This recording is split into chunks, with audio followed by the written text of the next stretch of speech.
I didn't start my first company because I wanted to be rich. I started it because I couldn't stop thinking about the problem even when no one was paying me to care.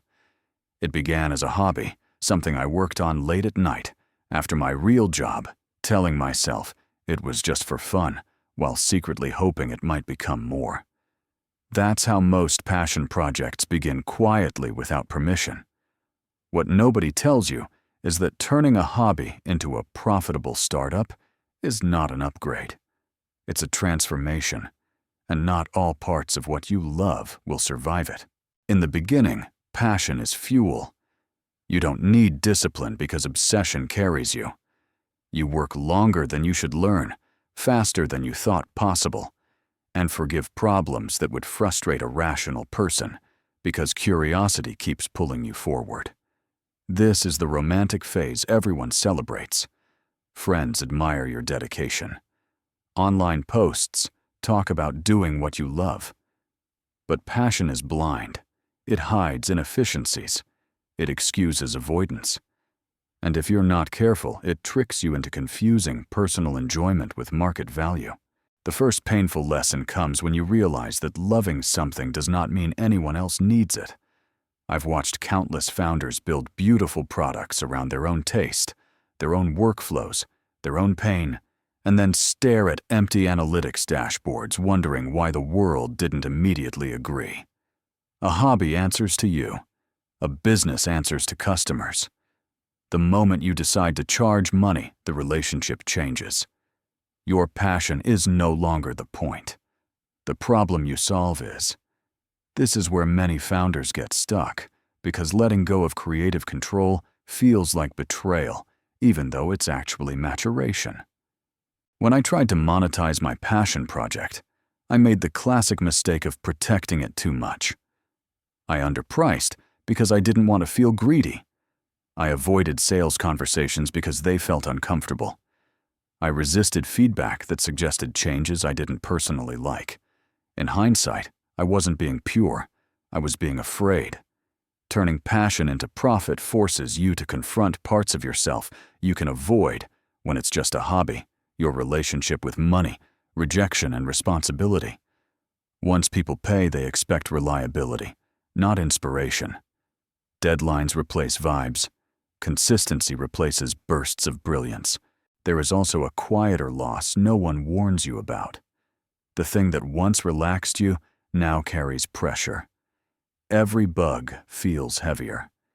Every complaint feels personal. What used to be an escape becomes a job. And if your entire identity is tied to that passion, the emotional swings can be brutal. Some founders burn out not because the business fails, but because it succeeds and consumes the very thing that once gave them energy. Loving the work is not the same as being able to live inside it every day under constraint. The startups that successfully grow from hobby to huge learn to separate passion from process.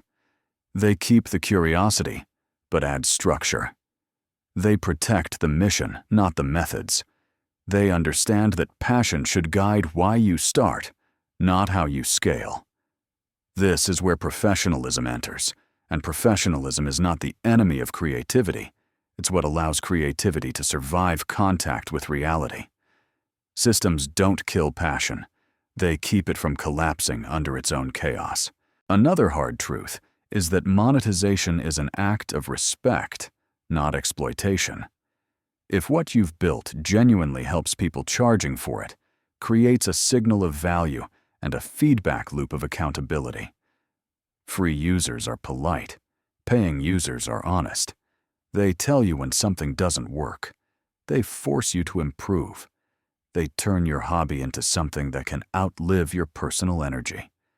The moment revenue arrives, the project stops, depending solely on your enthusiasm, and starts depending on its usefulness, and that shift is uncomfortable but necessary. Over time, the question changes from, can this make money, to do I want to build a company around this? Not every passion deserves to become a startup. Some things are better, left pure, small, and personal. Others want to grow to be shaped by users, markets, and constraints. Knowing the difference is wisdom, not failure. The mistake is drifting into scale accidentally, without deciding what you're willing to give up and what you must protect. And this is where the story tightens, because the real turning point doesn't come when your hobby makes its first dollar. It comes when you realize that growth will demand trade-offs that touch the core of why you started in the first place. And the sentence does not end here, because it flows directly into what happens next, when passion meets pressure, and you must decide whether to remain an enthusiastic creator or step fully into the role of founder with all the responsibility, discipline, and loss of innocence that comes with it, as the journey continues, without pause, into the next phase, where the cost of going big becomes impossible to ignore. And with that decision, the illusion finally breaks, because stepping fully into the role of founder means accepting that your passion is no longer yours alone. It now belongs to customers, employees, and realities that don't care how inspired you feel on any given day. And this is where many people quietly step back without admitting it, telling themselves they lost interest when what they actually lost was the comfort of doing things only when it felt good. I remember the exact moment it shifted for me. A user emailed angry, not emotional, just disappointed, explaining how a small failure in our product had cost them real time and real money. That email hit harder than any criticism before it, because it exposed the truth I had been avoiding. Once you monetize your passion, you are accountable for outcomes, not intentions. Loving what you build is no longer enough. Reliability becomes part of the product. Discipline becomes part of the brand. And the freedom that once made the hobby joyful now has to be earned back through systems, not spontaneity. The founders who successfully go from hobby to huge are not the most passionate, they are the most adaptable. They learn when to stop tinkering and start deciding. They accept that saying no becomes more important than saying yes. They stop asking, "What do I want to build next?" and start asking, "What problem deserves our focus right now?" This shift feels like a loss at first, but it's actually an expansion. Your impact grows as your personal preferences shrink, and that trade-off is the entrance fee to scale. Another truth that stings is that growth will eventually force you to work on things you don't love. Hiring, firing, pricing, legal issues, conflict, repetition. None of these care about your original spark. If your identity is fused entirely to the joy of creating, this phase can feel like betrayal. But if you redefine success as building something that outlasts your mood, then these unglamorous responsibilities become acts of respect toward the people who rely on what you started as just a hobby. What separates those who make it through is intentional distance. They protect a part of their passion by not letting it be consumed by every operational detail. They build teams, processes, and rhythms that carry the weight so that the original curiosity can survive at a higher level. Passion evolves.